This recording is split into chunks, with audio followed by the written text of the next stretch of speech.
Guys, మీకు ఒక మంచి కథ చెప్తాను. ఈరోజు ఒక మృత్యుదేవత గురించి చెప్తాను.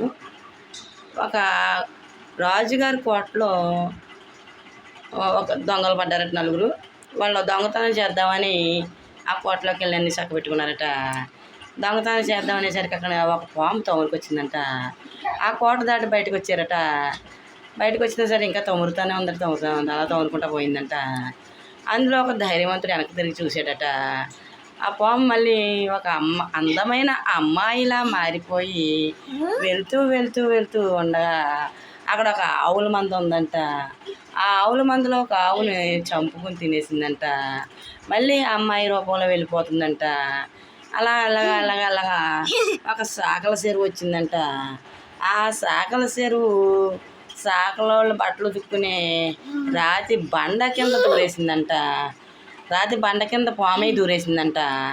దూరేస్తే అప్పుడు సాకలోడు ఆ రాతి బండ కింద చూస్తే ఆ పాము కాస్త కర్ర అయిపోయిందంట. ఈ కర్ర మనకు పనికి వస్తుందని చెప్పి ఆ కర్ర తీసి గురుజు కింద వేసుకుని బట్టలు ఎండేసుకుంటున్నాడట. ఆ గురుజు ఆ సాకల వాడి మీద పడిపోయిందంట. సాకలోడు చనిపోయాడట. మళ్ళీ ఆ గురుజు అది మళ్ళీ నడుచుకుంటూ ఒక అమ్మాయి అందమైన అమ్మాయిలా పోతుందంట.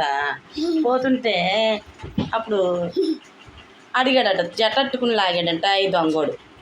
ఎవరు నువ్వు అని అడిగాడట. అడిగితే నేను మృత్యుదేవతని, ఎవరికైతే మూడిందో వాళ్ళని నేను తీసుకెళ్ళిపోతాను, నీకు తొందరలోనే మూడుతుంది, నువ్వు పిఠాపురం రాజు ఏనుగు కాలు కింద పడి చనిపోతావు అందంట.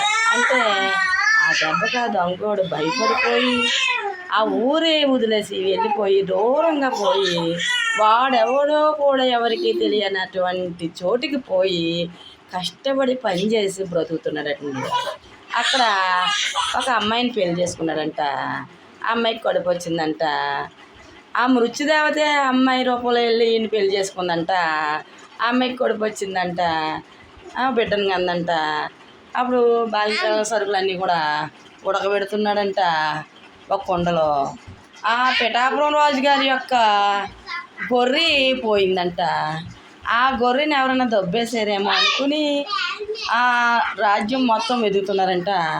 వెతుకుతుంటే వీడి ఇంటికి వచ్చే ముందు ఆ గొర్రెని ఉడకబెడుతున్నట్టుగా మాంసం కూర వెళ్తున్నట్టుగా వాసన వస్తుందంట. ఈ బాలింతరాల సరుకులన్నీ ఉడకబెట్టి దాని దగ్గరికి వచ్చి కొండలో చూసేసరికి అది గొర్రె మాంసం అటండి. అయితే వీడే ఆ గొర్రెని చంపుకు తినేస్తున్నాడు, గొర్రె మాంసం వండేసుకుంటున్నాడు అని వాళ్ళకి అర్థమయ్యి వాడిని పిఠాపురం తీసుకెళ్ళి పిఠాపురం రాజు ఏనుగు కాలు కింద వేసి చంపేశారట.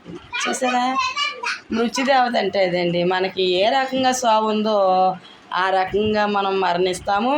దాని నుంచి మనం తప్పించుకుందామన్నా సరే మన వల్ల కాదు, మనం తప్పించుకోలేము. మనం ఏ రకంగా చనిపోవాలని ఉంటే ఆ రకంగా ఖచ్చితంగా మనం ఎంత దూరం వెళ్ళినా సరే ఆ రకంగా మనకి మృత్యువు వస్తుందండి. ఓకేనండి, ఈ కథ బాగుందండి. ఇది మీరు అర్థం చేసుకుని నాకు కామెంట్లు పెట్టండి, మీకు ఏమర్థమైందో. ఓకేనా, బాయ్.